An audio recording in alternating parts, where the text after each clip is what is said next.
ناظرین آئیے ہم سنتے ہیں جامن کے فائدے۔ یونائٹڈ اسٹیٹ آف امریکہ کی نیشنل لیبارٹری آف میڈیسن اور دیگر لیبارٹریز اور لوکل اور فارن ریسرچز کے مطابق قدرت کے عظیم اور انمول تحفے جامن کے اندر بہت زیادہ قدرتی اجزاء موجود ہوتے ہیں اور یہ بہت ساری بیماریوں کا علاج بھی ہے۔ آج ہم آپ کو ان قدرتی اجزاء اور 10 ایسی بیماریوں کے متعلق بتائیں گے جن میں جامن بہت زیادہ فائدہ دے سکتا ہے۔ جامن میں موجود ہوتا ہے vitamin A, vitamin B1، B2، B3، B5، B6 اور وٹامن سی، اور اس کے اندر آئرن، میگنیشیم اور ایک بہت بڑی مقدار پوٹاشیم کی بھی موجود ہوتی ہے جو کہ کئی بیماریوں کا علاج ہے۔ اگر ہمارے پاس 100 گرام جامن موجود ہوں تو ان میں سے 55 ملی گرام اس میں پوٹاشیم پایا جاتا ہے، اور اس میں flavonoid, malic acid, oxalic acid, gallic acid اور ٹیننز کی بھی مقدار موجود ہوتی ہے۔ فارن اور لوکل ریسرچز کے مطابق جن 10 بیماریوں کے اندر جامن فائدہ مند ثابت ہو سکتا ہے وہ یہ ہیں۔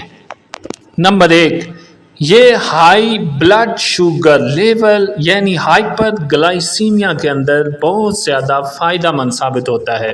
جس مریض کا شوگر لیول ہائی ہوتا ہے، اگر وہ مریض یہ پھل کھائے تو 30 منٹ کے اندر اندر اس کی شوگر انشاءاللہ کم ہو جائے گی۔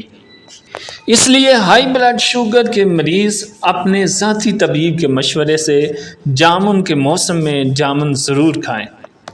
نمبر 2، یہ ہائی بلڈ پریشر کے مریضوں کے لیے بہت زیادہ فائدہ مند ثابت ہوتا ہے۔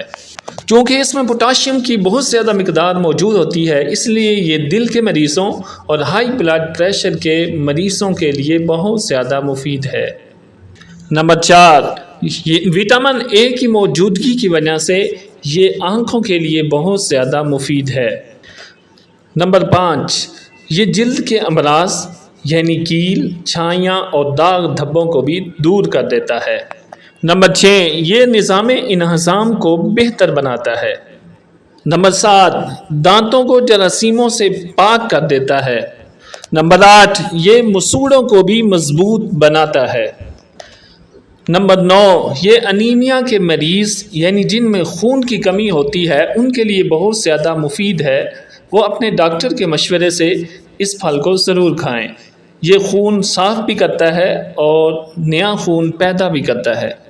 نمبر 10، قبض کے مریض جنہیں دائمی قبض رہتی ہے یا قبض کی شکایت رہتی ہے، اس پھل کو کھائیں تو ان کے لیے بھی یہ فائدہ مند ثابت ہوتا ہے۔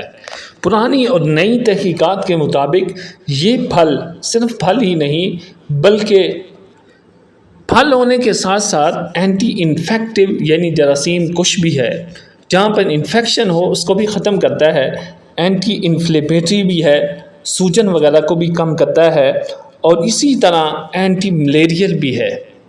جب بھی پھل کو دوا کی وجہ سے کھائیں تو اپنے طبیب سے ضرور مشورہ کریں۔ مشورہ کرنے سے آپ کی صحت میں مزید فائدہ ہوگا۔ اگر آپ کو یہ ویڈیو پسند آئی ہو تو اس کو لائک اور شیئر ضرور کر دیجیے گا اور ہمارے چینل کو سبسکرائب بھی کر دیجیے گا۔ اللہ حافظ۔